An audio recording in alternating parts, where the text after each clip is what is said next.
Hey Unbox fam, so we're doing something different for this video for the CMF Phone 2 Pro, as you can see right here. So kakadating na to yesterday sa amin, and unbox ko na siya kasi ginawa ko siya ng TikTok ng reel. But I'm gonna show you what comes inside the box anyway. Of course, you have the phone itself.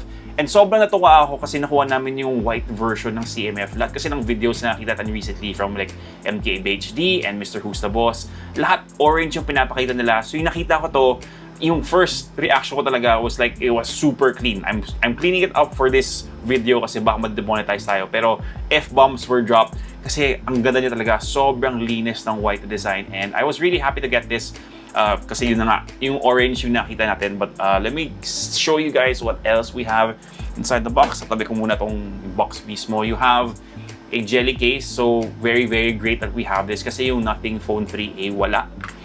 We also have yung cables. Medyo pareho na yung cables ng Nothing Phone at saka ng CMF. Yung dati kasi ng Nothing Phone, parang transparent yung, ano ba to? I don't know what part this is called. Basta, the outlets, basta yun, the male parts of the ports. Transparent siya. So, again, the same thing. We have, of course, yung documentation din. Scan yung QR code kung gusto yung quick guide para sa CMF Phone 2 Pro. And then you have the SIM ejector tool. Again, not transparent, just orange. Now yung pinadala sa amin ni Digital Walker is just the phone itself. Hindi namin nakuha yung accessories, which at first, honestly, na-disappoint ako. Pero it also gives me a chance to evaluate the phone solely just for the phone itself. So walang gimmick. Wala yung mga attachable lenses, wala yung wallet ba yun, yung MagSafe na kinakabit sa phone na to. And yeah, I mean, disappointing, pero again, it's an opportunity to really see the phone for what it is.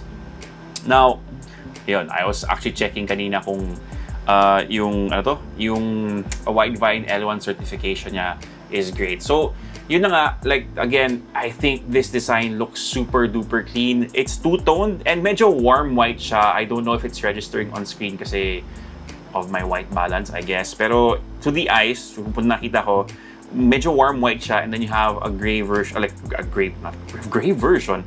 You have a gray part here. Again, it's all plastic yung build niya. Pero ang ganda ng paggawa, hindi siya yung cheap plastic feel. It feels premium pa rin kahit na plastic siya. And then I believe this is IP54 rated. So, splash, water, and dust resistant. So, I don't think na pwede nyo itong iloblob. But yeah, I guess it's there for accidental spills and splashes. Again, just huwag nyo lang iloblob sa tubig.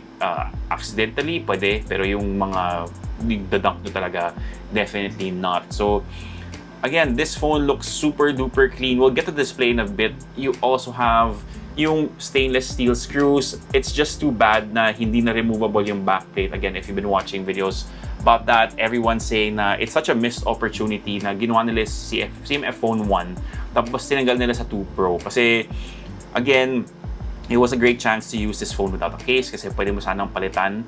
But yeah, I guess you just have to slap this on now, I guess. But apart from that, I'm pretty happy with it. The modularity or the attachment, the way that things attach to this could have been better implemented. Again, I find it better on the CMF Phone 1. So if nakita niyo yung article na sinulat ko, yung first impressions ko about this phone, I kind of said na it lost its charm a little bit because of it. But anyway, let's move on from just the general design to everything else. I like the buttons. They're very, very tactile. You have the volume rocker right here. You have the power button and yung essential key. And then you have the SIM tray and micro SD card slot, which I was saying nga in my review or when I was writing it, parang hindi na natin nakita masyado yung micro SD expansion, especially now. Parang a lot of brands are starting to omit it. So it's nice that you can upgrade the storage of this up to 2 terabytes. So definitely really nice. You have the single speaker. I think you can do a volume boost of 150%. Hindi ko pa siya nasusubukan. Subukan natin mamaya. And then you have, of course, the USB-C port. Now, when it comes to the display, you do have a 6.67-inch flexible AMOLED display. So, hindi siya LTPO, but it is does have 6.77 pala. 6.67 yung CMF Phone 1 6.77 inch. So it's slightly bigger on this one, but as I was saying, flexible AMOLED display, up to 120 hertz refresh rate. So let's go to the settings so you can see, so I can show you guys exactly what it is. So scroll down to display refresh rate, and I don't know kung nababasa niyo yan, but it says here dynamic, which we'll put there. I was on high kasi tinitingnan ko yung smoothness nung animations niya and just navigating through this. And again, high refresh rate, maximum of 120 hertz, and you're just standard 60 hertz. So if you go back to high and you see how responsive the screen is, oops, wala pa lang second page. So yeah, definitely just as smooth and as buttery smooth as, you know, some of the phones that we've come to know and love with 120 hertz refresh rate. Now, in terms of video quality, it's been super good. I have to turn down the volume para hindi tayo ma-copyright strike. Also, sorry for the plane. Malapit kami sa airport nakatira. Ano ba yung pinapanood ko kanina? So, let's check out yung relay dance ng cat's eye. Let's get the glare out of there. So, angat lang natin yung resolution kasi nagde-default siya sa 480p. Medyo mabagal sa office ko. But yeah, super clean. I'm sorry kasi white yung roof ko, so there is like a bit of a glare there. Paano ba natin tatakpan yan? But in person, it looks super nice, super bright, vivid colors. Again, AMOLED display, so you have the inky blacks. In terms of yung Widevine L1 certification that I was mentioning earlier, it should be Widevine L1 naman, but let's double check na rin. Oh my god, I am lost in the app. Playback specifications, and yeah, it is Widevine L1 certified, so you will be able to watch Netflix in HD. Now, let's move on to the cameras. Now, what I absolutely love about the cameras here is that no fillers. So yung CMF Phone 1 was just a 50 megapixel main and then a depth sensor. So alam naman natin na allergic tayo sa depth sensor. So this one, no fillers. You have a 50 megapixel main, an 8 megapixel ultra wide. Tapos yung telephoto lens niya, 50 megapixels din.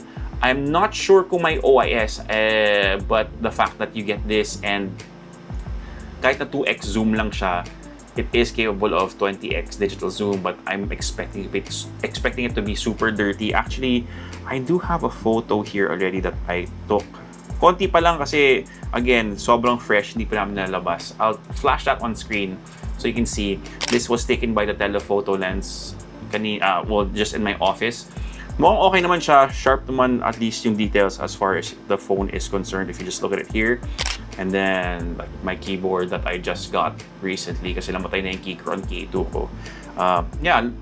Both from the telephoto. Again, stay tuned for the full review to see more samples from that. Now, in terms of internals, you get a very modest spec bump because from the MediaTek Dimensity 7300, you get the Dimensity 7300 Pro. So I don't know if that earned it the Pro name or the telephoto earned it the Pro name, but again, a very modest bump up in terms of performance. They're saying it has a 10% faster CPU, 5% better graphics. So again, we will test that out in the full review. Let me know what you guys want to see so we can test that out for you guys. Now, in terms of battery life, this has a 5,000 milliamp hour battery, 33 watt wired charging. So it's not the fastest charging in the world, and there are some phones in and around the price point of this device na alam naman natin na 90 watt charging na. I think the Infinix Note 50 Pro Plus naka 90 watt wired charging. So definitely not the fastest. Actually, that's pretty much it for just this first impressions. Again, very raw. I just wanted to try something very different for this one. I'm gonna pull up the price. Nakalimutan ko na siya off the top of my head. I think it's 16,000 pesos or around 17,000 pesos if I'm not mistaken. Available siya via pre-order sa Digital Walker starting May 5 to May 11. The catch is they have limited freebies for this. So I think you're getting a 65 watt CMF GAN charger And then yung lanyard ng CMF Phone 1, which is definitely compatible with this phone. So again, yun, I pulled up the price. It's 16,490 for the base model. So 8 gigabytes of RAM, 128 gigabytes of storage. Again, expandable to 2 terabytes. Tapos itong phone na gamit namin for review, this has 256 gigabytes of storage. There are no higher RAM options with this phone. So yun, it's 18,490, available in white, black, and orange. Personal preference, I would go for the white. I think it's really, really clean. Again, you can go for the black one, pero sasalpakan nyo naman ng case yan, so you can protect that white color, or kung gumagamit kayo ng Mr. Clean na magic eraser, kung alam nyo kung ano yun, pwede yun gamitin dito. So again, that's just a quick tour of the CMF Phone 2 Pro. Stay tuned for the full review. I think first impressions will definitely give mid-range phones in and around this price point a run for their money, and especially if you're looking for a device na sobrang linis ng design. This is where Nothing and CMF excel. I cannot word today, ang lag ng brain ko. And in my opinion lang, mas trip ko yung design ng CMF Phone 2 Pro versus the Nothing Phone 3A. But that's just my personal opinion. I don't know if you guys agree with that or not. But yeah, this is just the first impressions. Again, stay tuned, and that's pretty much it.